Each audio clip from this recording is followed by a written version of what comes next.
चलिए आज हम लोग बात करते हैं डार्क रिएक्शन के संबंध में। डार्क रिएक्शन है ना, तो फोटोसिंथेसिस का डार्क रिएक्शन। ठीक है, तो इस फोटोसिंथेसिस के डार्क रिएक्शन को ब्लैकमैन रिएक्शन के नाम से भी जाना जाता है। ठीक है, ब्लैकमैन रिएक्शन के भी नाम से जाना जाता है, या फिर ताप रासायनिक अभिक्रिया के नाम से भी जाना जाता है। ठीक है, थर्मोकेमिकल रिएक्शन भी इसको कहते हैं। ठीक है, ब्लैकमैन रिएक्शन या फिर थर्मोकेमिकल रिएक्शन भी इसको कहते हैं, क्योंकि इस अभिक्रिया में है ना, जब प्रकाश अभिक्रिया में क्या बना हुआ रहता है, NADPH2। ठीक है, जब प्रकाश अभिक्रिया में जो NADPH2 बना हुआ है एवं ATP का जो बना हुआ है, ATP जो बना हुआ है, तो इन दोनों का उपयोग करके, ठीक है, NADPH2 एवं ATP का उपयोग करके CO2 का क्या होता है, यहाँ पर अपचयन और स्थिरीकरण होता है। CO2 है ना, कार्बन डाइऑक्साइड का अपचयन तथा स्थिरीकरण होता है। ठीक है, तो यह जो अभिक्रिया है क्लोरोप्लास्ट के स्ट्रोमा में संपन्न होता है। ठीक है, कहाँ संपन्न होता है, ये क्लोरोप्लास्ट के स्ट्रोमा में संपन्न होता है। ठीक है, तो पौधों में पाए जाने वाले कुल कार्बन का लगभग 90% वातावरण की CO2 से प्राप्त किया जाता है। ठीक है, तो ये पौधे CO2 की स्थिरीकरण प्रकाश एवं अंधकार दोनों ही अवस्था में करते हैं, लेकिन इसके लिए प्रकाश की आवश्यकता नहीं होती है। इस कारण से वो क्या कहा जाता है, अंधकार अभिक्रिया इसको कहते हैं।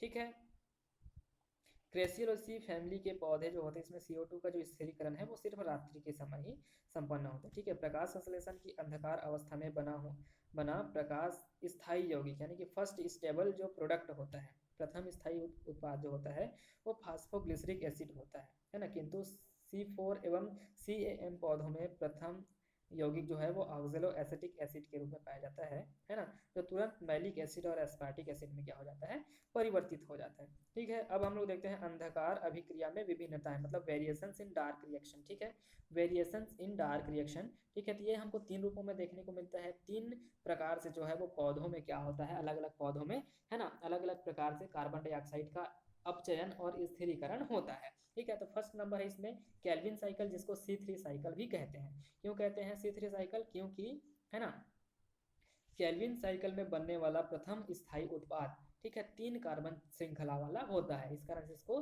C3 साइकिल कहते हैं। इसके बाद हेचेंसलेक साइकिल, जिसको C4 साइकिल कहा जाता है, और इसमें बनने वाला जो प्रथम स्थायी उत्पाद है वो ऑक्जेलो एसिटिक एसिड होता है ना, जो कि 4 कार्बन श्रृंखला वाला होता है, इस कारण से इसको C4 साइकिल कहते हैं। इसके बाद है क्रेस्युलेशन एसिड मेटाबॉलिज्म साइकिल। ठीक है, तो ये क्रेस्युलेसिव फैमिली के जो पौधे होते हैं इनमें पाए जाते हैं, जो मांसल पौधे होते हैं इनमें पाए जाते हैं।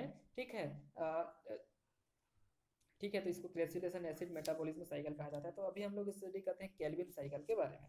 ठीक है, केल्विन साइकिल, ठीक है, या फिर जिसको हम लोग क्या कहते हैं, C3 साइकिल कहते हैं। तो केल्विन साइकिल के बारे में बात करते हैं। तो कार्बन डाइऑक्साइड के स्थिरीकरण की इस विधि का वर्णन केल्विन, बेंसन एवं बॉशम नामक साइंटिस्ट ने 1957 में किया था। ठीक है, किन्होंने किया था, केल्विन ने, बेंसन एवं बॉशम ने, है ना, 1957 में, है ना, इस क्रियाविधि का क्या किया था, इन्होंने वर्णन किया था। चूंकि इस क्रिया का प्रथम जो स्थायी उत्पाद है फास्फोग्लिसरिक एसिड, ठीक है, फास्फोग्लिसरिक एसिड, इस क्रिया का, इस चक्र का क्या है, प्रथम स्थायी उत्पाद है, जो कि 3 कार्बन श्रृंखला वाला होता है। कितने कार्बन श्रृंखला वाला होता है, 3 कार्बन श्रृंखला वाला होता है। इस कारण से इसी को क्या कहा जाता है, C3 साइकिल भी कहते हैं। क्या कहते हैं, C3 साइकिल भी कहते हैं। ठीक है, और C3 साइकिल जिन पौधों में पाया जाता है उनको C3 पौधे या फिर C3 प्लांट्स इसको कहा जाता है। चलिए आगे देखते हैं इसके बारे में। Mechanism of Calvin cycle. ठीक है, मैकेनिज्म ऑफ केल्विन साइकिल। ठीक है, तो इसमें देखते हैं कि इसमें 4 स्टेप में क्या होता है, कंप्लीट होता है। जो केल्विन साइकिल है ये कितने स्टेप में कंप्लीट होता है, तो 4 स्टेप्स में ये क्या होता है, कंप्लीट होता है। फर्स्ट नंबर है कार्बोक्सिलेशन। ठीक है, कि क्या होता है, first number carboxylation, second number क्या है, रिडक्शन, और थर्ड नंबर क्या है, hexose sugar formation, and fourth number क्या है, रीजनरेशन ऑफ रिबलोज 5 फॉस्फेट। ठीक है, तो यह जो क्रिया है वो किससे संपन्न होता है, मतलब किससे प्रारंभ होता है, तो कार्बोक्सिलेशन से प्रारंभ होता है, कार्बनीकरण से प्रारंभ होता है। तो किस प्रकार से होगा, चलिए यहाँ पर देखते हैं। तो यहाँ पर बात करते हैं। ठीक है, यहाँ पर देखते हैं रिबलोज 5 फास्फेट। ठीक है, तो ये रिबलोज 5 फास्फेट के कितने मॉलिक्यूल हैं, यहाँ पर 6 मॉलिक्यूल है ना, 6 मॉलिक्यूल ऑफ रिबलोज जो 5 फास्फेट है। ठीक है, ये किसकी उपस्थिति में, फास्फो, है ना, रिबलोज काइनेज एंजाइम की उपस्थिति में। ठीक है, फास्फो रिबलोज काइनेज एंजाइम की उपस्थिति में, फास्फोरिब्लोज काइनेज एंजाइम की उपस्थिति में 6 एटीपी को गेन करता है और उसको किस में परिवर्तित कर देता है, 6 एटीपी में परिवर्तित कर देता है। और रिब्लोज 5 फास्फेट खुद किस में बदल जाता है, यहाँ पर किस में बदल जाता है, तो रिब्लोज 1,5 डाइफास्फेट में ये बदल जाता है, रिब्लोज 1,5 डाइफास्फेट में बदल जाता है। रिब्लोज 5 फास्फेट 5 कार्बन श्रृंखला वाला यौगिक होता है, ठीक है, 5 कार्बन श्रृंखला वाला यौगिक होता है। और 5 कार्बन श्रृंखला वाले रिब्लोज 5 फास्फेट जो यौगिक है उसका कितना मॉलिक्यूल यहाँ पर भाग ले रहा है, तो 6 मॉलिक्यूल यहाँ पर भाग ले रहा है, 6 मॉलिक्यूल यहाँ पर भाग ले रहा है, ठीक है। अब रिब्लोज 1,5 डाइफॉस्फेट जो होता है वो जल एवं कार्बन डाइऑक्साइड से क्रिया करता है, जल है ना, जल और कार्बन डाइऑक्साइड से क्रिया करता है, ठीक है। और ये बना लेता है, ये टूटता है, दरअसल ये रूबिस्को जो होता है, रूबिस्को जो एंजाइम होता है, ठीक है। और इसको यहाँ पर कहते हैं कार्बोक्सी डिसम्यूटेज एंजाइम की उपस्थिति में, कार्बोक्सी डिसम्यूटेज एंजाइम की उपस्थिति में रिब्लोज 1,5 डाइफॉस्फेट जो होता है ना, वो 12 मॉलिक्यूल ऑफ 3 फास्फोग्लिसरिक एसिड में परिवर्तित हो जाता है। ये 12 अणु बनाता है किसका, 3 फास्फोग्लिसरिक एसिड का, ठीक है, 3 फास्फोग्लिसरिक का ये ग्लिसरिक एसिड का ये 12 अणु बना लेता है। चूंकि ये 3 फास्फोग्लिसरिक एसिड 3 कार्बन श्रृंखला वाला है ना, और यहाँ पर कार्बनीकरण हुआ है, ठीक है, किसमें, रिब्लोज 1,5 डाइफॉस्फेट में कार्बनीकरण की क्रिया हुआ है। चूंकि रिब्लोज 1,5 डाइफॉस्फेट भी 5 कार्बन वाला होता है ना, तो ये छठा कार्बन कहाँ से आया यहाँ पर, तो ये जो CO2 से रिएक्शन किया हुआ है, रूबिस्को एंजाइम की उपस्थिति में जो CO2 से क्रिया किया हुआ है, तो यहाँ से छठवा वाला जो कार्बन है वो इसकी श्रृंखला से जुड़ जाता है और ये क्या बन लेता है, 3 फास्फोग्लिसरिक एसिड, 3 कार्बन श्रृंखला वाला 3 फास्फोग्लिसरिक एसिड ये बना लेता है। और ये कितने अमाउंट में बनता है, तो 12 मॉलिक्यूल अमाउंट में ये बनता है, 12 मॉलिक्यूल, ठीक है। तो ये कार्बनीकरण यहाँ पर हुआ। और साथ ही साथ यहाँ पर देखते हैं तो फास्फोग्लिसरोकाइनेज एंजाइम की उपस्थिति में, यहाँ पर देखते हैं फास्फोग्लिसरोकाइनेज एंजाइम की उपस्थिति, यही जो 3 फास्फोग्लिसरिक एसिड होता है ये इस चक्र का प्रथम स्थायी उत्पाद है जो कि 3 कार्बन वाला होता है, इसी कारण से वो हम लोग क्या कहते हैं, C3 साइकिल कहते हैं, ठीक है।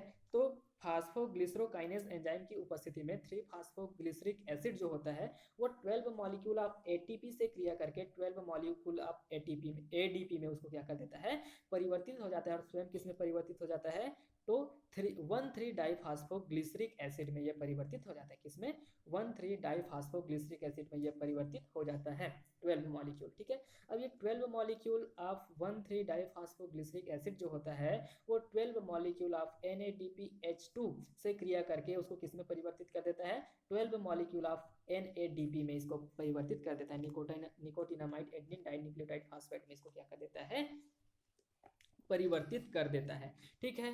अब यहाँ पर देखते हैं तो रिडक्शन की क्रिया होती है, रिडक्शन, इसके पश्चात कौन सी क्रिया होती है, रिडक्शन, ठीक है। तो जो 1,3 डाइफॉस्फोग्लिसरिक एसिड है वो 12 मॉलिक्यूल ऑफ NADPH2 से क्रिया करके उसको 12 मॉलिक्यूल ऑफ NADP में परिवर्तित करता है। उसी समय 3 फास्फोग्लिसरैल्डिहाइड डिहाइड्रोजिनेज एंजाइम की उपस्थिति में, 3 फास्फोग्लिसरैल्डिहाइड डिहाइड्रोजिनेज एंजाइम की उपस्थिति में यहाँ पर रिडक्शन की क्रिया होती है। और इससे क्या मुक्त होता है, तो 12 molecule of phosphoric acid, 12 molecule of H3PO4 यहाँ पर क्या हो जाता है, रिमूव हो जाता है।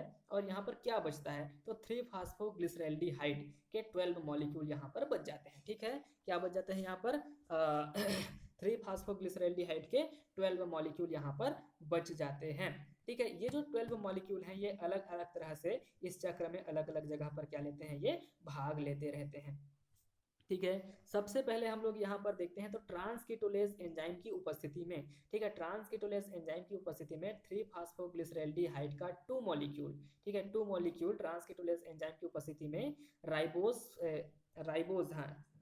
5 फास्फेट राइबोज 5 फास्फेट का यहाँ पर 2 मॉलिक्यूल का फॉर्मेशन करता है। और जो राइबोज 5 फास्फेट है, राइबोज 5 फास्फेट का जो 2 मॉलिक्यूल है ये फॉस्फोराइबोज है ना, आइसोमरेज एंजाइम की उपस्थिति में रिब्लोज 5 फास्फेट में क्या हो जाता है, ये परिवर्तित हो जाता है, ठीक है।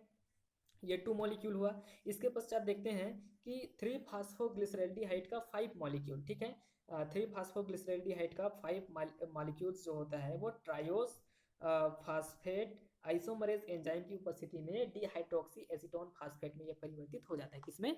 डिहाइड्रोक्सी एसीटोन फास्फेट के 5 मॉलिक्यूल में परिवर्तित हो जाता है। इसके जो 5 मॉलिक्यूल्स हैं डिहाइड्रोक्सी एसीटोन फास्फेट के, ये भी अलग अलग जगह कार्य करते हैं। ठीक है, अब डिहाइड्रोक्सी एसीटोन फास्फेट के 3 मॉलिक्यूल, ठीक है, डिहाइड्रोक्सी एसीटोन फास्फेट के 3 मॉलिक्यूल है ना, और 3 फास्फोग्लिसरैल्डिहाइड के 3 मॉलिक्यूल, ठीक है, दोनों ही मिलकर के क्या बनाते हैं? फ्रुक्टोज 1,6 डाइफॉस्फेट का फॉर्मेशन करते हैं। 3 मॉलिक्यूल ऑफ फ्रुक्टोज 1,6 डाइफॉस्फेट का यहाँ पर क्या करते हैं? फॉर्मेशन करते हैं। और ये फ्रुक्टोज 1,6 डाइफॉस्फेट जो होते हैं ये 3 मॉलिक्यूल होते हैं, लेकिन 6 कार्बन श्रृंखला वाले होते हैं। ठीक है, 3-3 कार्बन श्रृंखला वाले जब जुड़े तो कितने बन गए? 6 कार्बन श्रृंखला वाला एक यौगिक का निर्माण होता है, जो कि क्या होता है? Fructose 1,6 diphosphate. अब फ्रुक्टोज 1,6 डाइफॉस्फेट से क्रिया करता है H2O।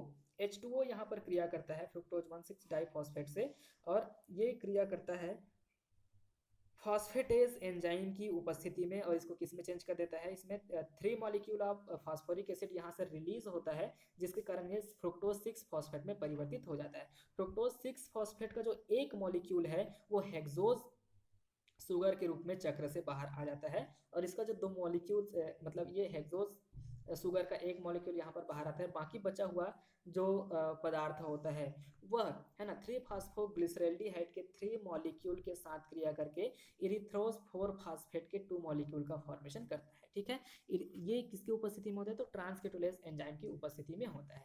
ट्रांसकेटोलेज एंजाइम की उपस्थिति में 3 फास्फोग्लिसरैल्डिहाइड के दो मॉलिक्यूल और फ्रुक्टोज 6 फॉस्फेट के दो मॉलिक्यूल, ये मिलकर के क्या बना लेते हैं? इरेथ्रोज 4 फॉस्फेट का यहाँ पर फॉर्मेशन करते हैं। 2 मॉलिक्यूल के इरेथ्रोज 4 फॉस्फेट के 2 मॉलिक्यूल का यहाँ पर क्या करते हैं? ये फॉर्मेशन करते हैं। ठीक है, इसके पश्चात देखते हैं कि डिहाइड्रोक्सी एसीटोन फॉस्फेट जो यहाँ पर बना हुआ है, इसका जो 2 मॉलिक्यूल है ये अभी भी बचा हुआ है। तो इरेथ्रोज हाँ डिहाइड्रोक्सी एसीटोन फास्फेट के 2 मॉलिक्यूल और इरिथ्रोज 4 फॉस्फेट के 2 मॉलिक्यूल, ये आपस में जुड़ करके सीडू हेप्टुलोज 1,7 डाइफॉस्फेट के 2 मॉलिक्यूल का निर्माण करते हैं। अब सीडू हेप्टुलोज 1,7 डाइफॉस्फेट के 2 मॉलिक्यूल जो होता है वह है ना फास्फेटेज एंजाइम की उपस्थिति में जल के 2 अणु से क्रिया करके है ना फास्फोरिक एसिड के 2 अणुओं को क्या कर देते हैं? रिमूव कर देते हैं, और खुद किस में चेंज हो जाता है? तो सीडू हेप्टुलोज 7 फास्फेट में यह परिवर्तित हो जाता है। ये जो सीडू हेप्टुलोज 7 फास्फेट है ट्रांसकेटोलेज एंजाइम की उपस्थिति में रिबलोज 5 फास्फेट में ये क्या हो जाता है? परिवर्तित हो जाता है।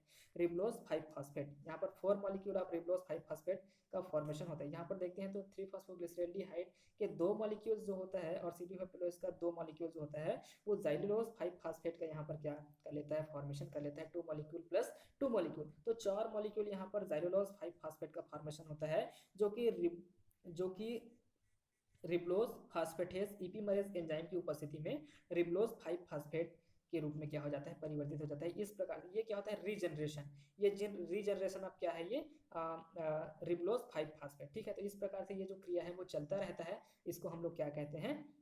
C3 साइकिल कहते हैं। क्या कहते हैं इसको? C3 cycle. ठीक है, अब देखते हैं केल्विन चक्र का सारांश। ठीक है, केल्विन चक्र का सारांश देखते हैं, समरी ऑफ केल्विन साइकिल। तो इसमें हम लोग देखते हैं फर्स्ट नंबर है कि 6 रिबलोज डाइफॉस्फेट जो होता है वो 6 कार्बन CO2 के साथ क्रिया करके कार्बोक्सी डिस्म्यूटेज एंजाइम की उपस्थिति में, ठीक है, ये क्या बना लेता है? ये 12 PGA मतलब 12 फास्फोग्लिसरिक एसिड में क्या हो जाता है? परिवर्तित हो जाता है। उसके पास सेकंड नंबर देखते हैं 12 molecule of phosphoglyceric acid plus 12 ATP plus 2 NADPH, ये क्रिया करते हैं काइनेज डिहाइड्रोजिनेज एंजाइम की उपस्थिति में, और 12 मॉलिक्यूल आप क्या बनाते हैं? ये phosphoglyceraldehyde plus 12 ADP plus 12 NADP plus 12 phosphoric acid को ये क्या कर देता है? रिमूव कर देता है। इसके पश्चात देखते हैं हम लोग थर्ड नंबर, तो ये 5 फास्फोग्लिसरैल्डिहाइड आइसोमरेज जो एंजाइम है वो 5 डिहाइड्रोक्सी एसीटोन फास्फेट में क्या हो जाता है? परिवर्तित हो जाता है ना। अब जो 3 phosphoglyceraldehyde plus 3 dihydroxy acetone phosphate aldolase enzyme की उपस्थिति में 3 है ना फ्रुक्टोज 1 है ना 6 फॉस्फेट यहाँ पर क्या करता है, फॉर्मेशन करता है। और ये जो 6 फॉस्फेट है वो फॉस्फेटेज एंजाइम की उपस्थिति में 3